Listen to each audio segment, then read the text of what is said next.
Okay, we'll let Coach start with an opening statement, then open it up for questions. Okay, the off week came at a great time. It was really good for us. A little self-evaluation and try to improve in the areas that we need to improve. Get a little bit of a head start on our opponent, which Colorado. Watched them Saturday night. Real impressive win. The way they won. They got. You look at their offense. They got playmakers. I think it starts with their quarterback. He does a good job of throwing the ball vertically down the field. He can extend plays. That's been very impressive, throwing to his right and his left. He's got speed at receiver and some playmakers, at the skill position. Defensively, they're aggressive defense. They challenge you, and they got, I guess, 2 NFL coordinators. And so, it's going to be a good test for us. Obviously, a big game for us being at home. Real excited for our fan base. It's a really good opportunity for our program. Questions? You're just kind of more on the opportunity coming up on Saturday. Big noon kickoff on Fox is coming to campus. Just how big of an opportunity is that to showcase UCF? Yeah, we're a young Power 4 team. It's still growing, so it's a great opportunity for our fan base to show what we're about, and it's a great opportunity for our program too on a national stage. And you just got to seize the moment. Gus, you mentioned the Shedeur Sanders quarterback. You've had experience with him in the past. You actually recruited him, I think, at Auburn. What do you see of him specifically? What do you need to do to maybe limit him his ability to get out of the pocket and make plays with his feet? Yeah, you got to put pressure on him. There's no doubt. And so far, we've not done a great job of putting pressure on quarterbacks when they've thrown it. So we got to do a better job of that. And I think that's going to be a real big key to the game. And the thing about it last week, he took off and used his feet and made some plays there, but you can just tell he's a veteran guy. You can tell he stays calm, and you can tell he's a smart guy too.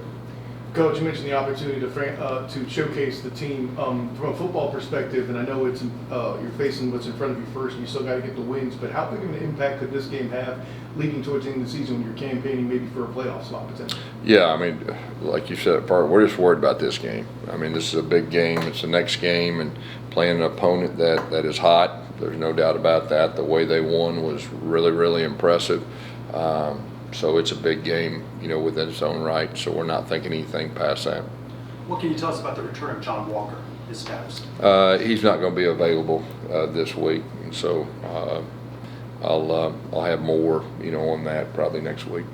Coach, with so much hype around this game off the field with the big noon kickoff and Colorado, Big 12, how they won, how you guys won your last game, how do you just kind of keep the team focused and just playing football and just putting the ball down and getting the job done? Yeah, last week was really good. Like I said, we were able to focus on us, and there was a lot of areas that we had to clean up and improve on, really in all 3 phases. So we did that. We also worked on developing some of our younger guys, to be ready. And then, an extra day or 2 against an opponent like this is definitely good. But, our guys they're pretty well focused. They understand. They understand what we're dealing with and what we need to do. We've got a lot of veteran guys that played a lot of football, got really good leadership. You're going to hear from 2 of those guys here in just a second. So, we practiced last night, and they're going about their business, and we just need to do a good job, executing in all 3 phases.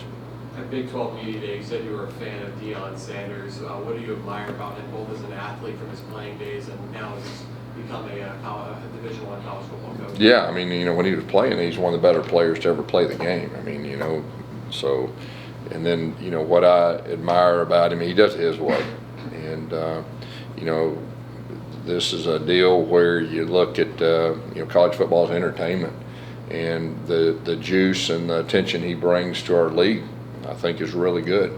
And so, he does it his way, and, I'm an old high school coach, and, I do it my way. I'm a little bit different too. So, but he has his team playing well, and he's doing a good job. Coach, you mentioned pressures. UCF has had 1 sack through 3 games. On the counter note, Colorado has allowed 16 sacks through 4 games. Is the expectation to get to Shedeur Sanders? Well, that's going to be a big key to the game. There's no doubt about it. when you let the guy sit back there and have time, he does a good job. As a matter of fact, he does a pretty good job even when he doesn't have time. He'll hang in there, man. Impressive. Watch him on film. He'll hang in there to the last second, take a lick, and deliver the ball and get back up the next play. And he does a really good job extending plays. Like I said, he can go to his right and his left, and he does a pretty efficient job. You know, there was one play last week, he extended the play and he throws to a guy, and the guy, you know, broke a tackle and went the distance for a touchdown. So you got to do a good job of getting to him and disrupting. Coach Travis Hunter, one of the best players in the country, talk about the challenge that you guys have on Saturday, defending him, but also seeing him on defense. Yeah, when you watch them, I mean, he sticks out. I mean, he's the guy that sticks out. He's an elite player. They try to get him the ball on offense, and he does a good job in one-on-one situations, and he's electric when he has the ball in his hands. Defensively, you know, he's a confident guy, and you can see, I mean, he made the play the other night in overtime that forced the fumble. He's just an elite player, and it's really, really impressive to see what he's doing playing that many snaps. I mean, I've not, since I've been in college football, I've not seen it, but, you know, he's an elite player. Coach, you talked about how this is a good showcase for the team. It's also a good showcase for recruiting. I know a lot of the nation's top talent is going to be here. What's this matchup for you in terms of that? Well, you know, you have your opportunity if your program is building and all that, and there's certain opportunities you got to seize the moment. We're going to have as good a group of recruiting that's ever been here, and so we got to seize the moment on the field. So our guys understand that, our coaches understand that, and like I said, we're playing a very quality opponent too. Coach, with the attention that this game has, what kind of atmosphere are you expecting, and how does the support from the community affect you and your team? Yeah, the atmosphere is going to be as good as it gets. I mean, this place is going to be rocking. There's no doubt. So I know I'm real excited about it. Our players are real excited about it too. Coach, I have a quick news question that I need to ask just about the tropical storm that we're watching. I guess I know you guys have been through this before here in Central Florida, but how do you account for that as you look towards Saturday? Yeah, we're aware of it like you are, and we're going about our business like we're going to be fine. But I've learned since I've been here, you've got to adjust. And if we have to adjust, we'll adjust. But right now we're on go, and we're just moving forward like it's going to be played without any issues. And then I just want to ask a different question now for myself, but I know you started out with season 3 0 as well last year. Same thing this year, and then it took a downturn last year. How do you sort of, from a coach's perspective, ensure that this team doesn't slide the same way and keeps on the upward trajectory? Yeah, you know, this is a completely different team. We have more experience, and I've said that before. You know, we actually are 1-0 in conference. We weren't that way, you know, last year, and you know, we had a real quality road win. So it's a different year, and you know, that ship sailed. We're not thinking that way. I mean, we got a big game, and we need to take care of business. Kind of building off of that, I know you had the bye week since the last game, but how much confidence did the team gain from winning that first Big 12 game on the road? Yeah, but I think it's how you win is so important to the chemistry and makeup of a team, and the fact that we fought back through major adversity. I mean, now there was so many areas that, you know, we had 3 kicks blocked. I mean, you don't usually win any games with 1 or 2 kicks, much less 3, but our guys overcame that, and so we can carry that and have that in our back pocket the rest of the year. Coach, there's been so much talk about the hype of this game with Coach Prime and big noon kickoff, and both teams are 3-0, big 12 game. Have the players, from what you've seen, have they understood how big and important this game is? What are they saying in the locker room or at practice right now? Yeah, they understand how big it is. There's no doubt. But I mean, this is what you know, build up for and play for, and you know, our guys have that chip on their shoulder. And like I said, we've got to seize the moment with an opportunity and playing a very quality opponent. You know, it's one of the bigger home games we've had. There's no doubt about that. And when you throw everything from the crowd to the big noon kickoff to the recruits and everything, I mean, it's an opportunity for us as a program. Gosh, you mentioned the block kicks against TCU. When you look back at the film, what was some of the areas that concerned you about that, or is that something that was just maybe a one-time thing, or what can you do maybe to avoid that kind of thing? Yeah, well, it better be a one-time thing, you know, and so we've addressed that. There was a couple different issues that led to the different block kicks. We focused really hard. That starts with coaching. I mean, we got to coach the guys better, and so you know, we've addressed that, and we'll see how it carries over. I'm expecting it to carry over real positively. Hey Coach, you talk about how Travis Hunter is an elite player on both sides of the ball. Can you explain how challenging that is to be able to play almost the entire game? It's real challenging. I mean, it's hard to play all the snaps on one side of the ball, but they do a good job with how they go about it. And like I said, he's an elite guy. He's a special guy, and you watch him on film. He's the best player on the film in all 4 games. And it's not even close. So, yeah, he's an elite guy. What do you like most about the matchup of your offense against Colorado's defense? So far we've been good at running the football. We've been good at vertically throwing the ball down the field when they stack everybody up. The more quality opponents you play, the more challenging that is. But through 3 games, we've done a good job, and we've done a good job, holding on to the football. I'm talking about with our ones. So the 2s, we got a little sloppy a couple times, but we just got to keep building. They're going to present some different challenges. They're real aggressive. They're gonna man you up quite a bit, and you're gonna roll an extra guy down in the box to stop the run. But we got to take what they give us. You've talked before about how important that fullback tight end position. I saw Randy Pittman led the team for skill guys and snaps. How important is he to this team?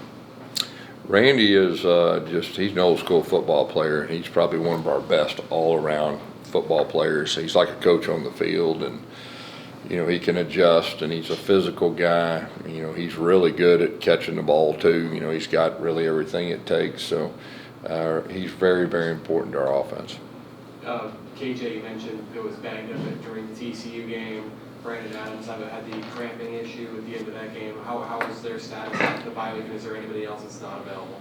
No, all of them have practiced. Matter of fact, everybody that practiced, that played in last game, they've all practiced. And, it was a good week to kind of heal up. That's always good to, have. It just happened to be a little earlier in the season than it has been in the past, but that was good for us. I know we're going to talk to RJ here in a moment. Obviously one of the top running backs in the country. The stats are proving it out. Just what did you see from him, especially in that TCU game in that second half? Just talk about how he kind of put the team on his shoulders. Well, he's an elite player in his own right. There's no doubt about that. Through 3 games, he's doing some really special things. And, he this spring, this fall camp, you could tell he was different. He improved from last year, and playing without the ball, playing with the ball, his vision, his explosiveness, strength. He ran with a mission, with a game on the line, and so he's one of those elite guys in the country also. Guys, I think you and I spoke about this in the media day in Vegas. You Deion, obviously growing up playing as well, but you're a Cowboys fan, is that correct? Or were you Cowboys fans growing up? Is that how you kind of? Yeah. I was born in Irving, and lived there till I was 6. And my parents split up. My dad stayed in the Metroplex, and my mom remarried, and we moved to Arkansas. I was a big Dallas Cowboys fan back in the day. And what do you remember of Deion, and how similar? You mentioned Travis Hunter. How similar is that kind of what Deion does and what Travis is able to do? Yeah, I think it's similar. He played both ways, and best corner in the league. There's no doubt about that. And they put him on offense, and he was one of the best receivers too. So there's some similarities. Coach, touching back a little bit to the TCU game, you have kind of a mantra that there's kind of a football mantra, I should say, that the biggest improvement is between week 1 and week 2. Do you feel like perhaps the biggest improvement in the squad was from the first half of that TCU game into maybe the second half of that game? I'd say from week 1 to week 2, I think everybody can see Sam Houston's a pretty good team. Yeah. Okay. And we did a good job of improvement. The challenge is this time of year, the good teams, they continue to improve. And then some of the teams the first year that are doing really well, they have 1 loss or whatever, and they go off the deep end. And our challenge is for us to improve each game. It's hard to do in college football. It's easy to talk about, but that's our challenge. And I think the good thing for us is having that off week. It gave us a chance to really focus on us more than the other opponent, which a lot of times you just got to worry about the opponent, and if you have some deficiencies, sometimes you don't have time to address them like you should. So, that's our challenge. And then, like I said, we're playing a quality opponent, so we'll see. For a few more? Kobe Hudson's one of the highest graded players in the country against man coverage. What sort of strides have you seen against in him working, from the getting released to the line of scrimmage? Yeah. And how important is that for this particular matchup, given the style of defense Colorado runs? We focused really hard in the spring and fall camp on, the 50-50 balls and contested catches, and he has really answered the bell with that one, and doing a really good job with his route running, strong with the ball.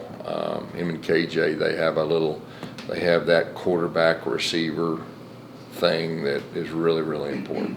Coach, you mentioned that you wouldn't really know, the team, but you really wouldn't know their heart until they respond to adversity. Yeah. What better response than to come back at the end of that TCU game? And how do you expect them to keep responding? Yeah, no, I mean, that we learned a lot. They learned a lot about themselves, and that was really important. And like I said, that we'll be able to carry that in our back pocket if those things present themselves again. I really like the way we responded. You mentioned Kobe. What more do you need to see from the rest of your wide receivers?